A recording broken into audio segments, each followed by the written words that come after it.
Tapping in for the first. It's a Friday, so I don't know how many people we're actually gonna get because outside is a little open. But for August, the SVG Book Club is reading Prophets by Robert Jones Jr. Oh, look at all your tabs. What are all these tabs for? All kinds of different stuff. Oh my God, he has so many tabs. All right, before we get the questions, this is Jared, the second time coming into the book club. Wait, it's a year anniversary too, isn't it? It might be. Because we did It Heavy in might be. August. That's dope. That's dope. I'm This is, glad I'm great and good enough to come back. I mean, it was a great discussion. That was so much fun. Heavy is still one of my favorite reads in the book club overall. And now we're getting into Robert Jones' The Prophets. So The Prophets is it fair to describe it as like a queer love story set on a plantation in Mississippi? Are they in Mississippi? Yeah, they're in Mississippi. They're like in Vicksburg, I want to say. All right. Yeah. It does take on this sort of legacy left by Toni Morrison, and Mother Toni is a very heavy influence. Robert Jones is also known online as a son of Baldwin. He has a large following on Facebook and Twitter. He's been very active in the social justice discourse space in the online in the past decade.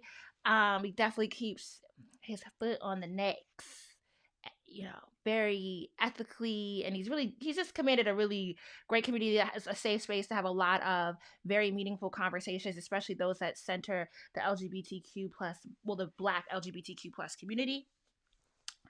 And so we got his first book, and I think to say he follows a Toni Morrison tradition, which he acknowledges is a heavy influence for him of historical fiction. So there are a lot of historical notes. There's a lot of things in this book. Yeah, yeah, yeah. The historical notes are definitely there. The biblical references are definitely there. And that's why we would highly encourage y'all to get the syllabus, because Dr. Nicole did an amazing job at giving all the biblical references for the book.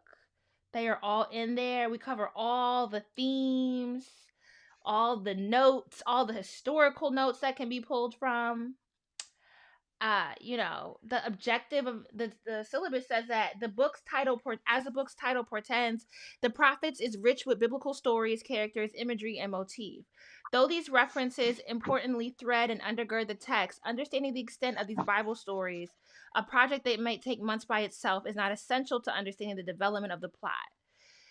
Nicole attempts to provide some clarification for a few of the references made, but only where and when they thought it was most salient to the immediate story. That said, this is subjective. You may want to inquire further than the information that is provided or refuse the references altogether. But the recommendation is to pause and search what you wish, so long as it does not disturb the flow of your reading. You know? Just That as syllabus is amazing.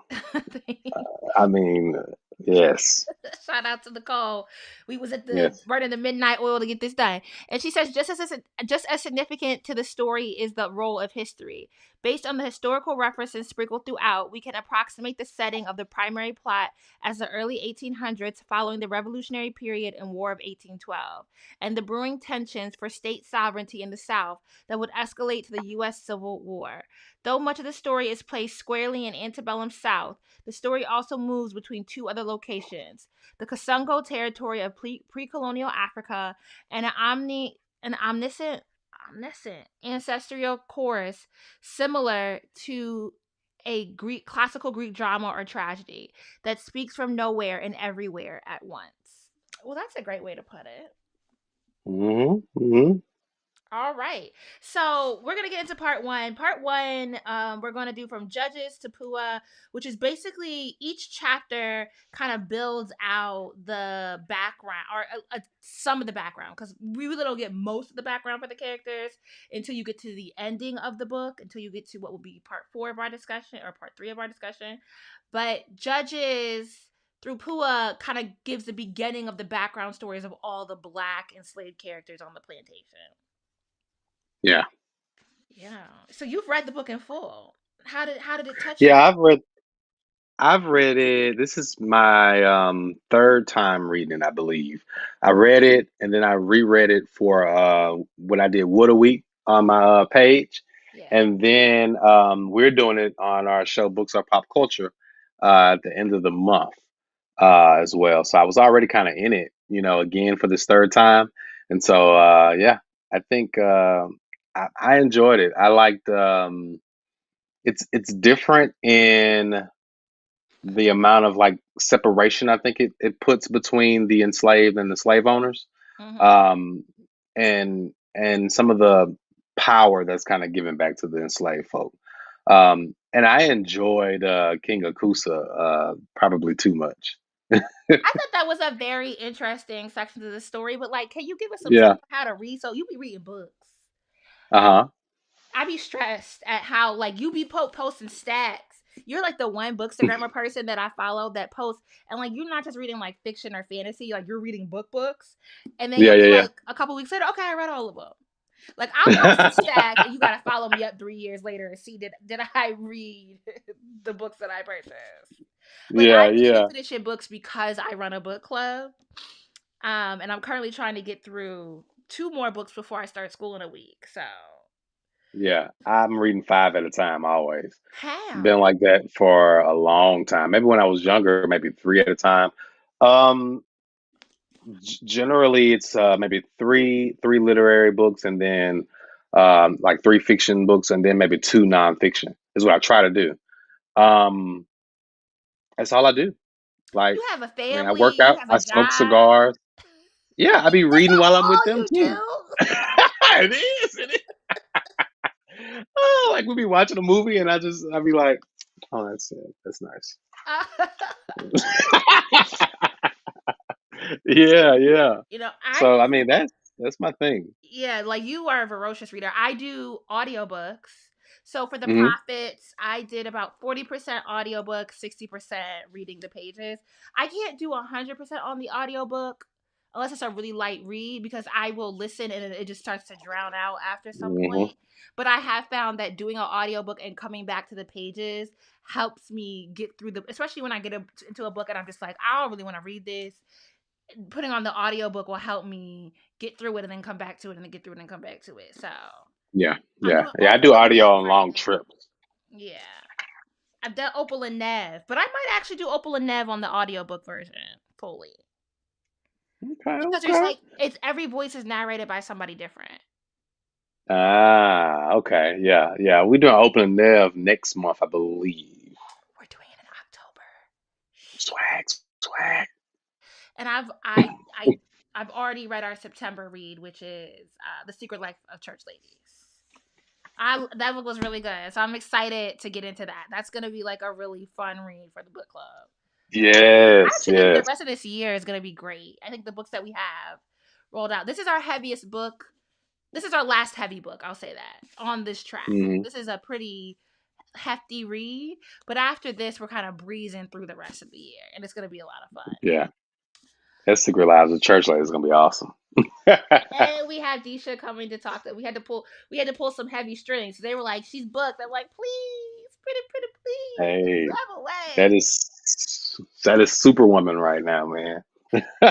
We're trying. We're trying. Okay, let's get into this. So in the syllabus on page 10, I'm gonna read the summary just so people are kind of caught up. So the first four chapters are lumped into one section. It's Judges, Proverbs, Psalms, and Deuteronomies. These are all, I was raised a Jehovah's Witness, so I'm not one to be quoting biblical scriptures, but I have like as a child, the Hebrew scriptures were definitely like I don't know why. Is that like a thing for most kids in the Christian households? That like the Hebrew scriptures is a thing that we like really are really stuck to us? Um, probably. The I was first language wondering to write. how you reading this as someone raised Jehovah's Witness was gonna like influence your reading too. I think I So yeah, probably but I missed think most so. of the notes. Like most of I actually do know the slave stories, but that Hmm. has my investment that kind of came in as an adult. I had a brief increase with the with Erica Badu's management label, and they're called Kadar, which like Tenta Kadar or from as a biblical reference to the black people in the Bible. And Hmm. so like I forget because I'm like one of them people like I'll meet someone one time and then go down a rabbit hole of googling. Back then it was Ask Jeeves. I was asking Jeeves and stuff about the text of Kadar and like looking up the scriptures. And I have reread the books of Proverbs and Psalms.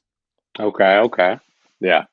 So I know Psalms was singing a song telling you don't be no damn fool over no riches and goals. Don't be a capitalist. But here we are.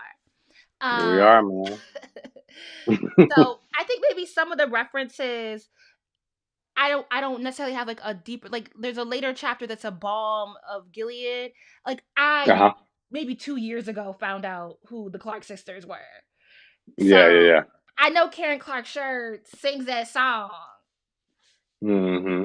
Do I I know? feel like I definitely know like Psalms and Proverbs and what David was going through and Solomon is huge in like the southern I guess what would be called Southern Baptist community. All of those stories were super big, super big. You know what? Maybe I shouldn't downplay it too much because in the Jehovah's Witness, and I can't speak, I've not been to the Kingdom Hall in like over a decade, right? But I do remember when I was growing up in the 90s that Paul was, I don't want to say a big reference, but like Hmm. Paul's going to all the congregations because Jehovah's Witnesses have small congregations per the Bible, right? So there will never be a mega Kingdom Hall, right? And Yeah, 90s really saw an explosion of like the mega church.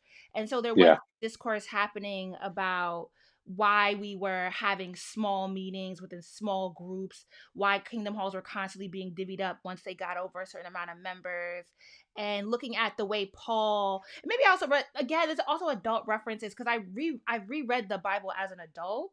And so like on the intellectual side, when you are looking at like the industry of Christianity, and especially how it swayed American culture. Paul is a central character because Mhm. he pretty much the Greek scriptures is written by him, but also he traveled to all the congregations. And so you Yeah, get this yeah, story about how the religion is supposed to coalesce together and how we're supposed to be the sense of community through his narration.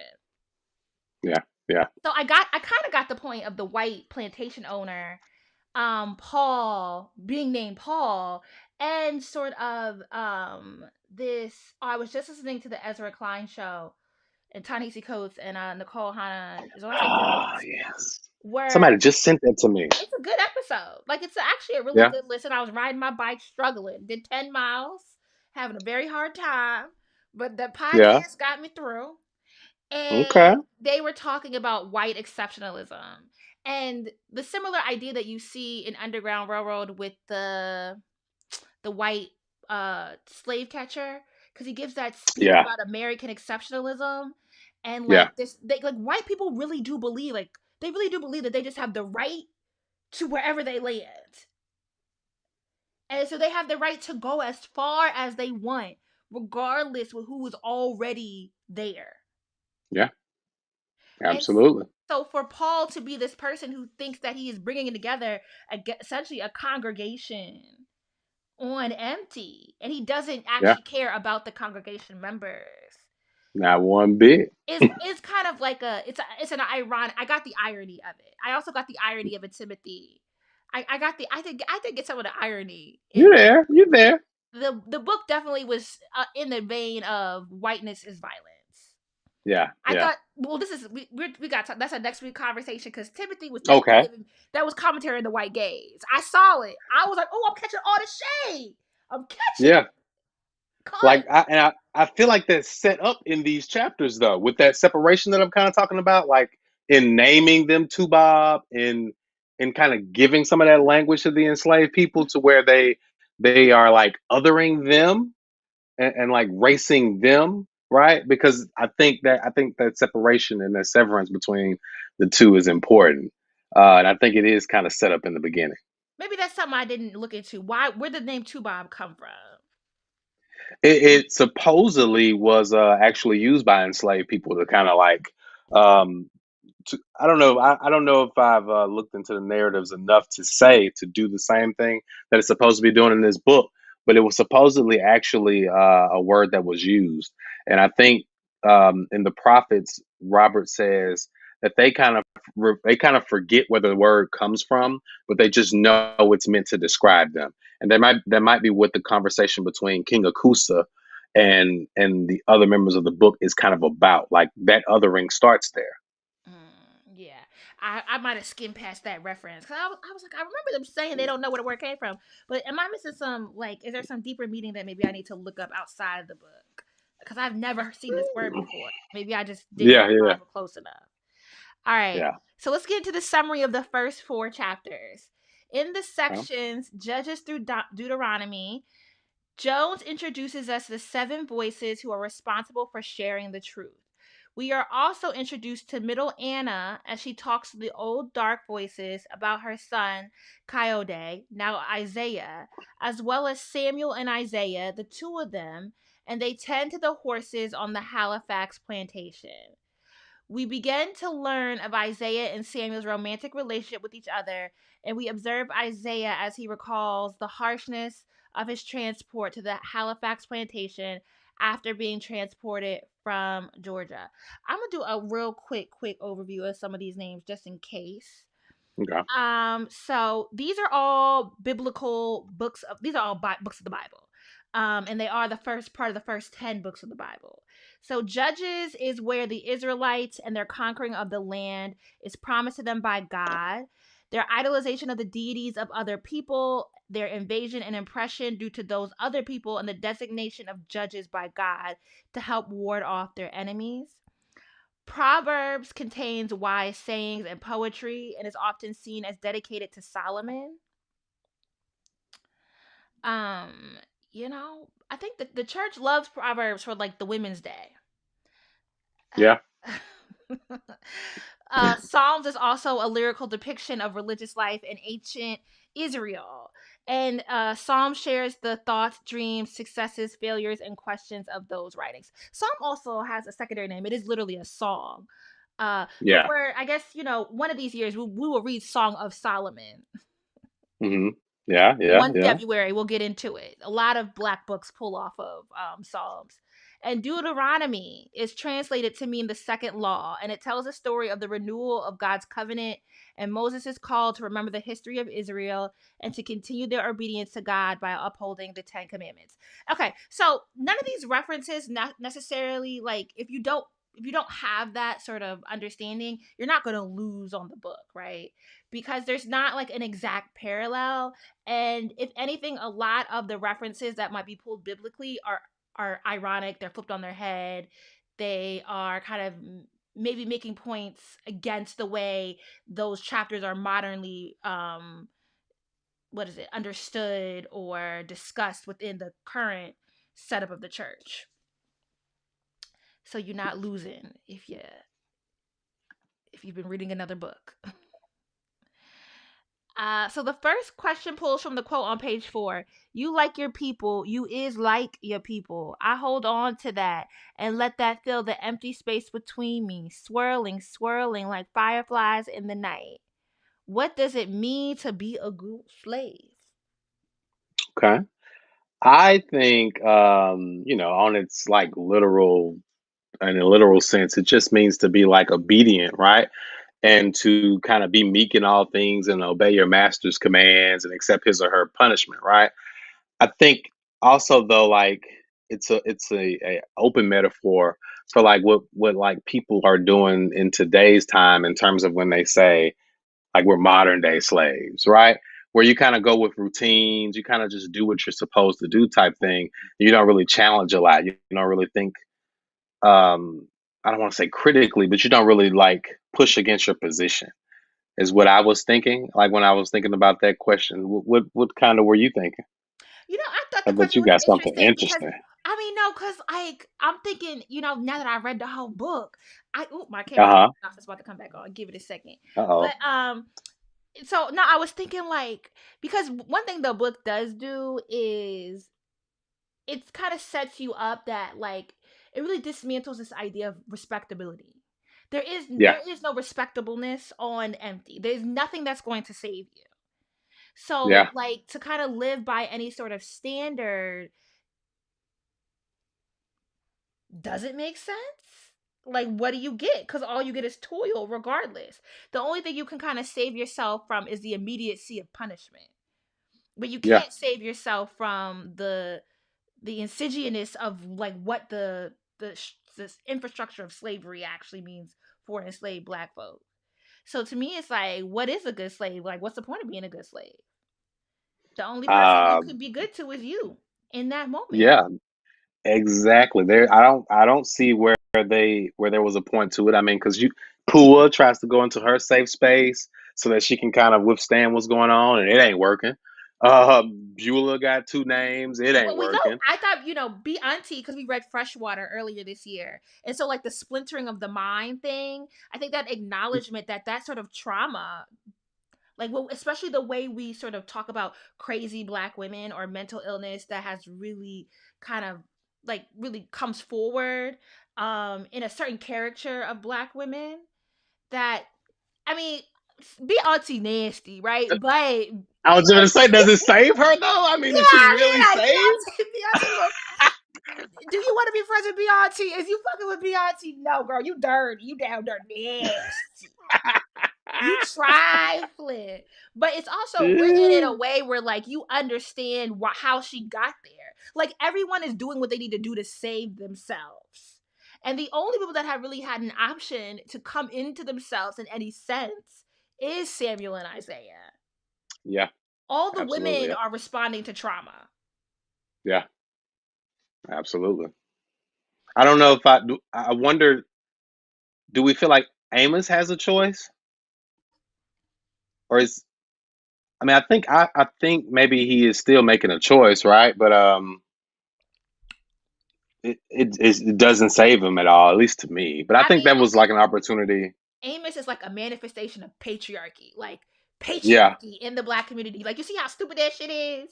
You dumb nigga. That's how like that's what I felt like I was reading. I was like, oh nigga, you just dumb. I wish this is what I was gonna say. I wish that maybe that Robert like let him see that that wasn't gonna work in a bigger way. Like Mm-hmm. his whole plan, I wanted to just, you know what I'm saying? Um, but yeah, man, Amos is my god, man, my Amos god. is just he just ruins everything. But Amos is like, but I mean, I think Amos does get to the point where he's like, he know he ain't going. I think the okay, let me back up because part of the point of Amos is also like when you believe in yourself that much, he ain't never have Hmm. a right to believe in himself.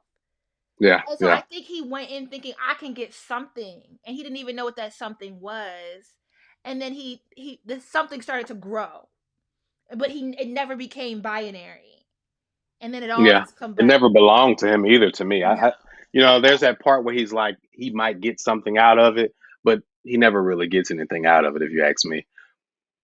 never. And then like Paul just didn't never care about that boy no ways. Um, Not one bit. there's a question on page 11 of the syllabus that asks, "What does it mean for the enslaved to give too much of themselves?" Does Mm. anybody give too? Amos gives too much of himself. No, but does he? Because he wants power. So I think I think like you were saying earlier, like it's important to kind of do that mind split thing. Um, but I think all of those characters kind of show how detrimental they can be to them ultimately in the end. And so I think making that attempt almost increases the trauma that they have to experience when that attempt gets shattered, right? At some point. And so I don't know. Yeah, there is a constant reference to taking too much of an opportunity can come to be your detriment, right? That even when Yeah, Timothy's extending a hand, when Ruth, oh gosh, when Ruth is extending a hand, when you get an invitation to the big house, you don't take it. Because it might seem, you get to be the uppity Negro and you get to have these experiences, but they are always going to find a way to remind you that you would never deserved it in the first place. yeah, and I don't know. It just in it every time that they try to make that, like you said, every time that they try to make that reach, I think there's just something just waiting and lurking, almost like the ancestors are kind of lurking and watching everything unfold to just remind them of where they're supposed to be, right? And I don't know. Even in the thing that I said I enjoyed the most about like them being able to like remind the white folk that they're race to, in naming them to Bob, I still think that they still are getting the shorter end of the stick because they're enslaved. No, they always get the shorter end of the stick. I'm gonna skip to on page 12 when it says, "Why is Samuel perturbed by Isaiah's questions? What was the deal Isaiah broke?" And I think this kind of sets up the potential, like the sameness, but the difference, the Yeah, closeness, yeah, but the difference. yeah. I think so. One of the things Robert kind of plays with is I want to say gender, right? In the way that these two guys are like moving in and out of feminine energies and masculine energies. And I think there's also like this yin yang, light, dark, light work, shadow work that Isaiah decides to do the light work. And Samuel is like, you know, I'm doing the shadow work. And I think that the promise in that is that not Isaiah, Samuel doesn't really want to sit with himself and sit with the realities of how he made it to empty and sit with the realities of him being kind of severed from his parents.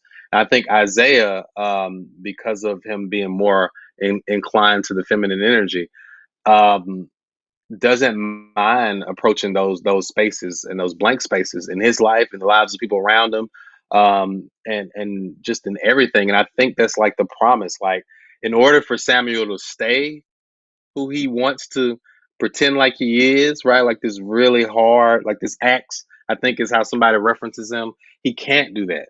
He can't like wonder about his mother and father. I don't think that that's available to him. And you know, I kind of think that's why he's perturbed with the questioning. You know, it's a really deep reading. What did you think? I thought Samuel wanted to run, and Isaiah was like, "No, nigga, I'm not trying to die." Ah, I That felt like Isaiah would run.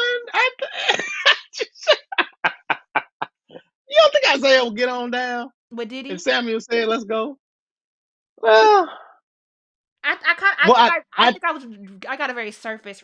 I didn't, you know, you read it multiple times, so I think you are right. I'm not challenging, and because now it metaphorically makes sense. But I think I didn't go deep enough into the metaphor of it. But no, I guess I agree that there was this closed offness. Like even the idea that Samuel was more open to running is because there was a closed offness. There was nothing for him to explore.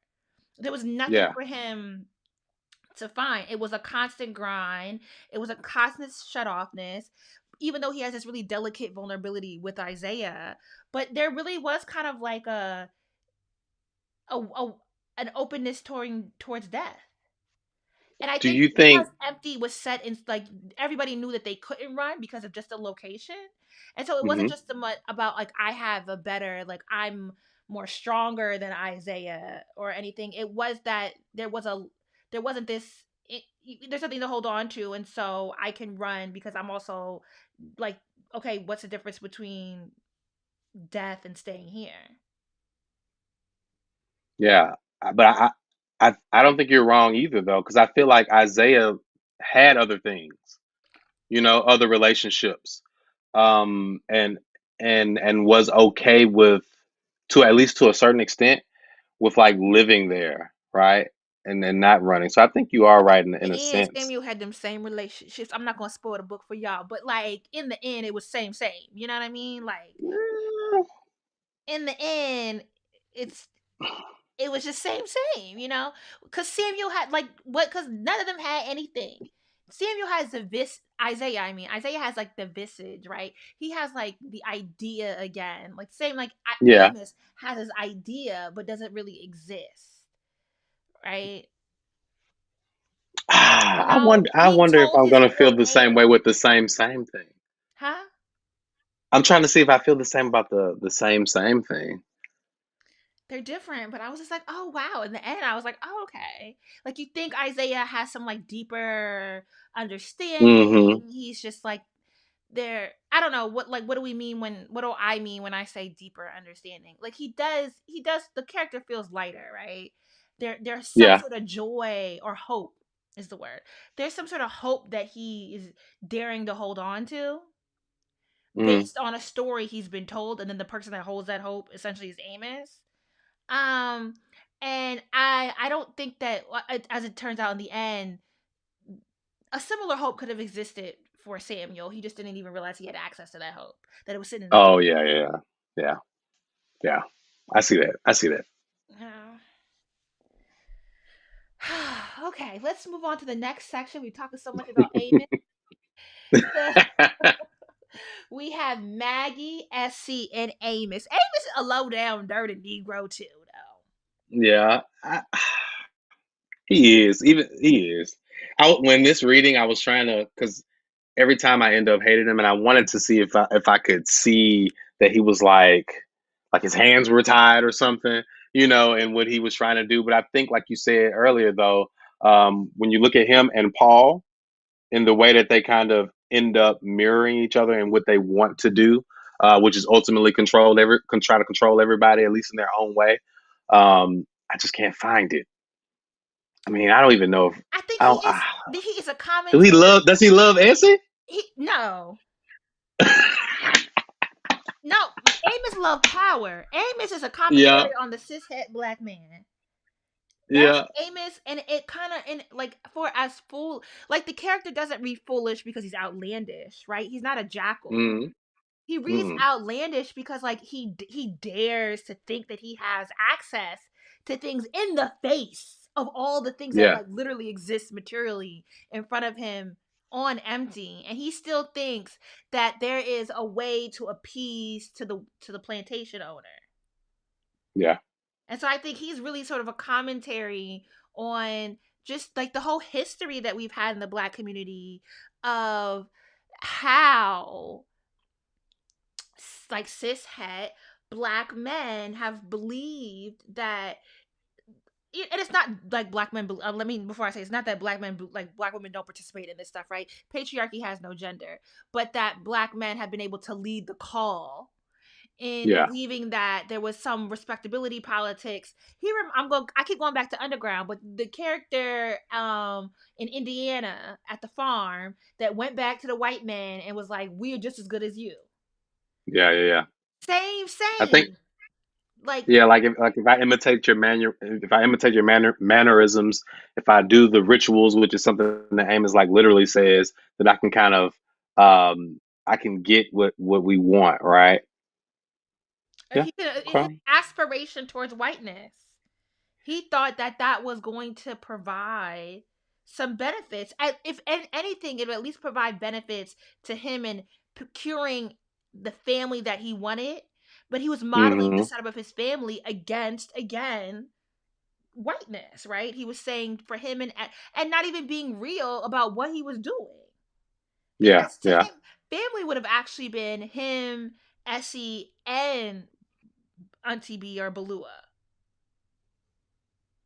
Like all, I mean, and her boys. Like to be honest, but like if he had I allowed agree. himself to be honest about who he was, I, I was just going to ask you, do you feel like that is a lie that he's telling himself in order to kind of like make it through what he's trying to do in order to get power? Like, I'm doing this for you, Essie. Is that a lie that he's I telling himself? in the book does he ever does that is that communicated in the book that he thinks that going to It's Auntie B on, let me is see. I is think a I thing actually he got it on here. does for Essie? Let me see. He basically like says he can keep him off of her is what he says. Let me see. Blackbird, which one I'm in? I know it's in. That's all too far ahead. Okay. I know I have it marked because I marked it earlier today at work.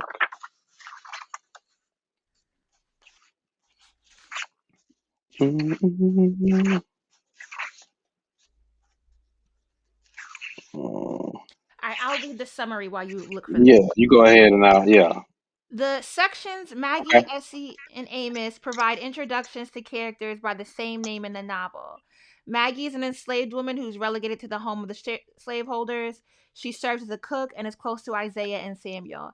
Essie is an enslaved woman who was raped by Paul, the plantation owner, and birthed Solomon as a result. Essie is married to Amos, who attempts to make a deal with Paul in order to protect Essie. Amos is an enslaved man who was becoming aware of Paul's dedication to Christianity, talks Paul into allowing him to preach the word of God to other enslaved Africans. Eventually, Amos learns the relationship between Isaiah and Samuel, which he tries to end by urging them to consider that they were bringing pain onto others by continuing their relationship. Yeah, yeah. I'm on 57. Okay. 7 days later, he made a promise to Essie, never again, I swear it, right?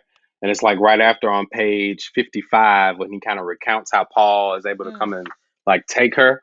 yeah. And so he does it. And I think in Essie's chapter, she talks a little bit about how she's okay, even though goddesses make more sense, is like how it opens. She's okay if they can give her some respite from all of her suffering.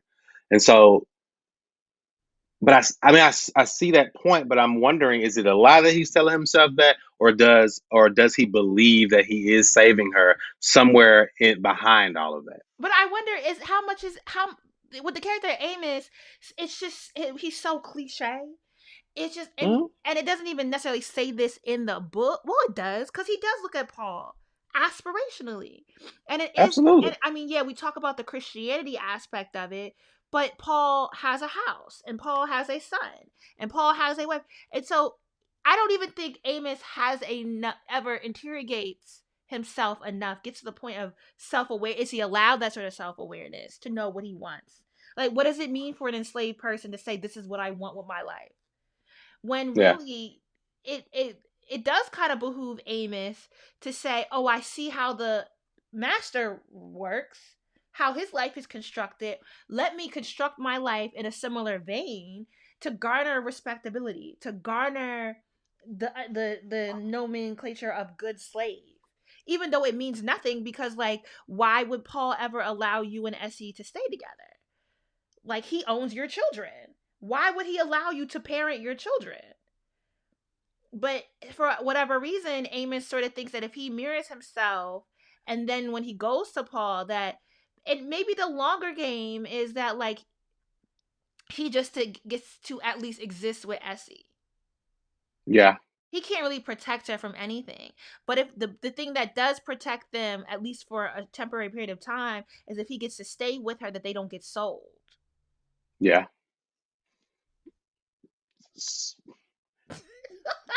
Well, so I want to say this, and I want you to rip it apart if you must. But as a cishet man, I think I can say that we can perpetuate patriarchy and still think that when we are doing that we're doing it for love. Now I Absolutely. know that might not be love, right? But we are thinking right in that mode that this is love, right? And I know it's probably wrong as hell, but I'm just but I think and that's what I saw this third read.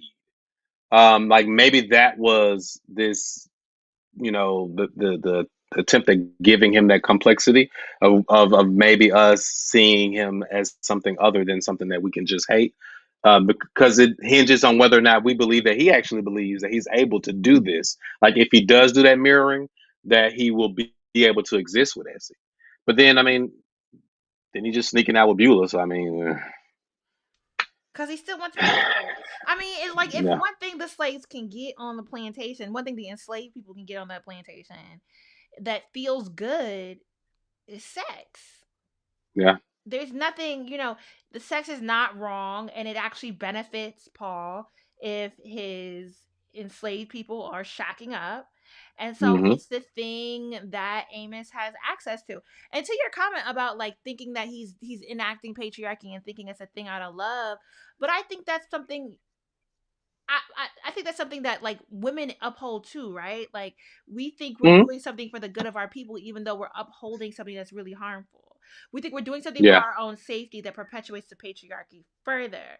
And I think with Amos and the patriarchy, for me, it showed more that like how Amos as a cishet black man can somehow see some very peculiar benefit out of the patriarchy, and then turn around and convince the community that it was also beneficial for them, even though they never get anything in return. Yeah. Um, do you feel like Beulah does that work, like you said, where women can perpetuate that in this availability that she offers? Oh, you mean opening her legs, the availability of her coochie? Is what you asking? That, and then also like her relationship with Pua when she says for her to forgive the boys. Oh yeah, I mean, did I pay a whole lot of attention to Auntie B? No, because I was just like, girl, if you don't get on somewhere. You know, get your Uh own. I was no, but she was reminding me. I'm trying to remember what other book references I have of like the woman who just kind of gets takes in the kids even though she don't like kids. And then thinks she gonna get some love in return, like she'll get some love from it, like she'll try to Yeah, fill some hole because kids are presented as joyful things, but they're actually human beings that need to be taken care of and raised. And so instead, she yeah, just gets resentment, but she keeps taking in these kids, thinking that one of these children will eventually love her. yeah. I'm like, okay, girl, but was it even? I mean, yeah, she's like a auntie, like the grandma who you think is Yeah. sweet but really ain't. But I don't Mm, know. I also kind of didn't pay a whole lot of mind because she had a big mouth too. She was pillow talking all the time. She just got on my nerves. Spoiled She everything. was, yeah, Every time she came definitely around. pillow talking. Definitely pillow talking. I'm trying to figure out what question I actually want to ask because I feel like we've touched on most of these things. Well, let's talk about Maggie and the beginning of how she thinks about motherhood. Yeah. Um, so let me pull where I'm at. I think of I was thinking about Beloved a little bit, and all those cow references, and how Maggie's kind of like responding to having to nurse some of those children that she, I guess, eventually kills by putting the nightshade on her nipples. And she judges the audacity of anyone to kind of bring a child into the world. That had me thinking a lot about Beloved and the story that inspires Beloved, and even things that I hear in my discussions with like my students about them thinking about like kind of what's going on in contemporary America. And I think that's like I, and you can let me know about this, but I think that's like a struggle that women might have for multiple reasons, right? Like not even just about like what those children might go through, but maybe like what certain gendered children might go through, or students that are, I mean, children that are assigned certain genders. Um, and thinking about later on, you know, I don't know, man. Maggie has Maggie my is, favorite art story arc in the book. I think she's yeah, my like favorite character in the book. even I mean, even when she's saying these things, she's mothering, It's a so many care. people. Because as you so Yeah, Toni Morrison and Setha and Beloved. So Toni, when she was talking about that book, says that like the thing about Setha is the point that Setha even dared to care about her children. Like she dared to yeah, love. And Maggie is making the point that why would I even have the audacity to love children that I'm never going to be allowed to see as my own children? hmm, Why would I have the audacity to love and care and raise up for someone that is going to be ripped from me? And it's not even just, oh, my child might be sold. My child might be damaged. They might be yeah. not. They might be killed. They may be brought close to death. And something that happens a lot in the prophets that Barry Jenkins was sure to do in Underground Railroad.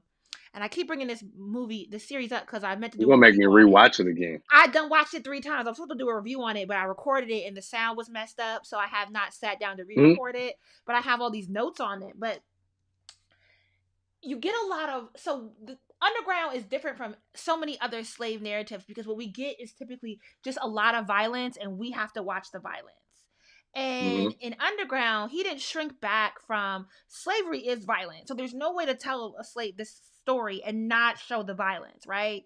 and or not do this thing where we kind of imply the violence and constantly turn the camera away. But what they did instead was they showed the people watching, because something that Hmm. did happen in the on the plantation, as it does on the prophets, is that the all the enslaved people were called out to watch the violent act happen. So when Isaiah and Samuel are punished, everyone has to stay, and then they're asked to participate in the punishment. When people are lynched, it's like, no, y'all stand there and watch. And so episode 1 of Underground is like the hardest episode to watch. The violence doesn't is that's like the height. He kind of good, but what he does is he doesn't center. Look at this black man burning. You see the burning through the black man's eyes, but then you also see all the other people on the plantation, the white people going, like, being mildly disgusted but going about their pleasures, and the black people kind of being stuck. They can't move, Yeah. they can't react because they're not allowed to Yeah. react. But you could kind of have like this slow pan over all the black people in the plantation who are watching this hot, you know, you see like this kind of wave of desensitizing happening. Yeah. And so it's like, you And know, I yeah, go ahead, sorry. I was just gonna say, I think Maggie wants to believe that she is desensitized, But she not. you know, and but she's not, you know, and that's why I was like, because you know she's telling herself these things because like we said, they're trying to believe in these things that they're telling themselves, these stories and these ways that they believe, but it it was never going to work to shut off your humanity, you know. It was never going to work that way, and so that's why they always kind of find themselves, um, you know, with the shorter end of the stick, and also like having to like come face to face with what's gonna happen, you know. But I love Maggie. I mean, I love I Maggie. mean, because Maggie is, she's just that. You know, we do. I appreciate that Jones doesn't lean too much into the trope of the captive. Well, he does. He talks about the captive maternal, but it's not Hmm. that like you get this like mythical grandma. I saw, because can Maggie save anybody? No. Mm-hmm. But you know, Maggie and the other with the other members tries to hold some piece of something together, Yeah. without her being this over, you know, she's not mammified as like Yeah. a Yeah. overdone trope. Uh-uh. Not at well, I won't say not at all, but I don't think I never even thought that while I was reading it. I got like a whole, and I think that's what I really, really enjoy. Like when she's doing her thing, you know what I'm saying, and getting her, you know, getting her kind of rocks off, in the position that she's at. Like I don't see that as like that traditional trope. I see this as like, um, you know, like an everyday woman doing these things. You know, a little there, and then I'm gonna wait and see, you know, what I know is gonna kind of happen. Yeah, I enjoyed Maggie. Yeah, I love Maggie a lot. All right, I want to. What is the fucking place? It's a very literal name. You know, it's where, the enslaved are kind of put in order to, reproduce, basically, right? And when I'm reading it, I just see like this shack where the grass is, you know, because I'm from like what 40 minutes from, not maybe not even 40 minutes from Vicksburg. Are there Um, plantations still up that you can go see in that area? Where I'm from, there are tons of plantations. People be having I'm them from weddings. Natchez. Yeah. Yeah, yeah. So they're everywhere there, but Vicksburg has some too. And so I've seen these like these small houses where there's no floor, there's like grass, and you can smell whatever kind of things have kind of been in and out of it. And I think people still kind of do that in some places. Like they have a not a fucking place, right? But they have like a place where one thing happens there, you know, and Mm. everyone knows that one thing happens there. But yeah, oh man, it made me, what's the name of that other show, with Janelle Monae?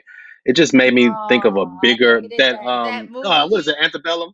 I The hated place where that they had put those movie. folk and they were burning folk up in, reminded me of like a larger version of that one little spot in that movie. Yeah. I could not stand that movie. You know, it reminded me of the Underground Railroad. There's a scene in episode 1 where Hmm. Caesar is forced to have sex with another woman as the plantation owner watches. Hmm. Yeah. Yeah. Oh, Yeah, that voyeurism was a little. Uh-oh. when it's okay, it does it every 12 minutes. Oh, okay. I gotta fix this where I forgot to change the Twitter thing. Okay. I want to talk about just close out of the window. Let me pull it back up. We ain't got much time left. What is the significance of Solomon's naming? And it pulls the quote from page 52. I ain't Mm. never gonna say this out loud ever, but I name him Solomon because he half mine and half ain't. Ain't that terrible? Yeah.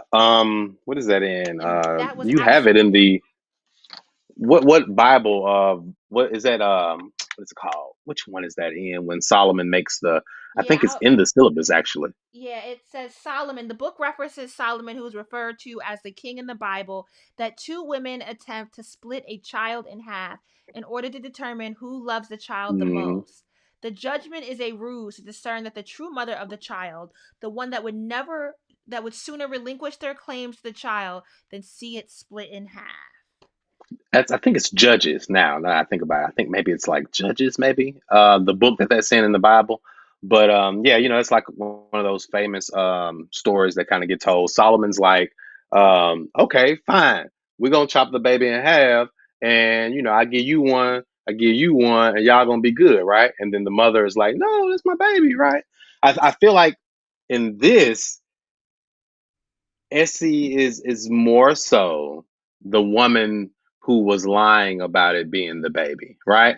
So I feel like her making that detachment between the two halves is half mine and then half not mine is different from the original story in that there is this inclination that she might be willing to watch it be chopped, you know? Even though she's the mother, that I think Robert's kind of playing with there. Mm. Yeah, I thought that was a good play on a biblical reference. Hmm. And it comes up again. It comes up a lot with Amos though, who kind of catches on Yeah. to the meaning of the name of the book, and he can't. It just don't. The name of the child, and it just don't sit. He wanted to really believe he was gonna make that light skin baby his. Hmm. Hmm. He was. He was there. He was. He was gonna go ahead and lie to himself if he couldn't do nothing else. Oh, there's so Hmm. many questions for this section, but we got 3 minutes left, and we still got um we ain't even touched on the last four. Okay, we're just gonna get into it real quick. Go ahead. So Genesis, First Kings. How many kings? Which book of the Bible got three parts to it? It's not Kings, is it? Kings, I know at least got two. I know First Kings Kings, got Second second Kings. Kings. I used to be able to say the names of the books of the Bible all together. I had it memorized. Don't no more. I'm a Yeah. heathen. All right, Genesis, First Kings, Belua, Pua, who you've all talked about. In these sections began by introducing us to the concept of blood memory as a means of reminding enslaved Africans of their history and significance. It then moves to King Akusa, her wives, and the introduction of the people with no skin or demons. We learn Mm, of one of the demons named Gabriel. We learn of Balua, who is also B Auntie, and her relationship with the very married Amos. Finally, we learn of young Pua and the other Pua and her crush on Isaiah Zay and her distrust of boys who would grow into violent men. mm, There's a lot of splintering happening here. Kings actually traces to the history of Israel and Judah's spiritual and ultimate decline under the leadership of kings. And Gabriel, the archangel or chief angel Gabriel, is described as the guardian angel of Israel by defending its people against the angels of other nations. Pooh is there's a lot of references here. I don't think any of these references are direct aside from Genesis, which is the first book of the Bible, and we learn of God's yeah, yeah. creation of the. So it makes sense that when we go back to Africa, we're starting in Genesis. Oh, so King Akusa is your favorite. I think Yeah, I people love might have King a Kus. hard time coming into the because the genders on purpose, Yeah. right? Like you, Hmm. I was like, oh, okay, that's what we doing.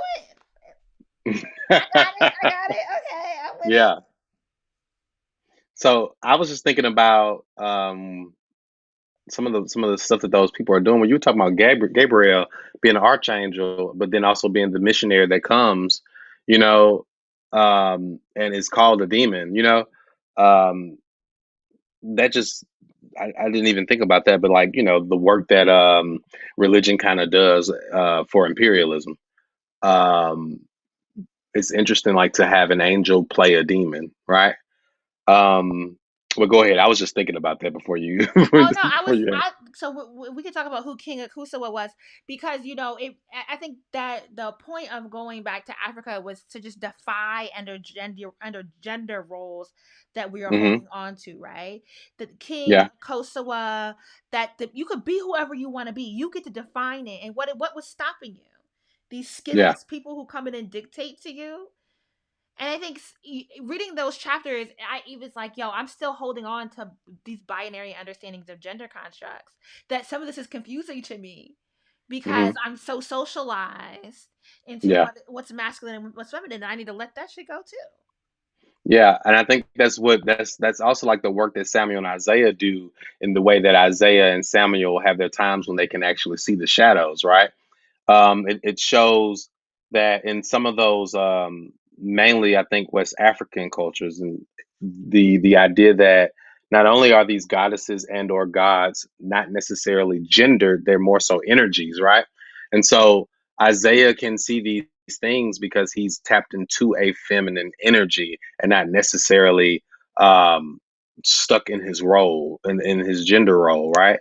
And King Akusa kind of pulls that out, like where where do you end up on your gender fluid in your gender fluid lifestyle at any particular time, right? Because she can be tender and she's the best warrior there.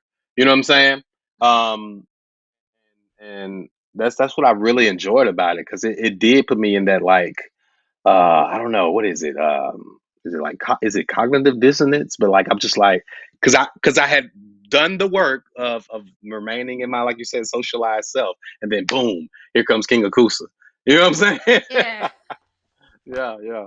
No, and then like even the way they talk about the because like I think we think of like reading African narratives as always like the boys go out for their puberty and the girls go, and it's like you get to come into whatever both gender, sexuality, like whatever you want to be, you get to Hmm. and everyone's tender, Yeah, right? This yeah, idea yeah. of motherliness isn't centered on only women can be motherly. Like there is a masculine presenting character whose skin only deserved to be touched by children and lovers, like Hmm. like it really the Kasango community really kind of does a lot of work to push back against gender norms or gender Yeah, binaries. All right, absolutely. we're gonna close out here because it's been an hour. Oh, that flew by, man. It flew It's by. always great talking to you. Thank you for joining us. For Thank you for having me again. Yeah, thank you for pulling up and helping us get through this reading since you've done read the book 3 times. Thank you for Yeah, yeah, giving us yeah, some tips on how to read. Hopefully, I don't know. I don't know if anyone don't, baby. It's this. I feel like when we was already plotting because we knew there was gonna be a stressful winter, so we were like, yeah, all right, we're gonna work with the community and not do too heavy readings after August. yeah. But I'm going back to school, so I ain't got no option but to read more. Yeah, and I just never ever. I was thinking that might be why I do it too. I never ever left. I've been to school like forever. Like I'm just here. I'm a student. Yeah, and so you're trained to how to get through the reading, Hmm. but you Hmm. also like retain so much information. Like Yeah, every time I yeah, see you show a book, it's like, I got tabs for the sections. yeah. Oh nah, those tabs that's in my head, man. People ask me, is it a science to it? That's literally just all the things I keep up here, and the rereading thing helps too. But yeah, Oh man, we'll have to have you come in one day and do a syllabus for us. hey, I'm with it. I'm with it. All right. Thank y'all. Don't forget to get the syllabus for this book. It's definitely helpful. Next week we have Paris, the paperback Paris perusing on Instagram coming in to join us. We're gonna talk about the messy whites next week. All right. Holla at y'all later. Bye.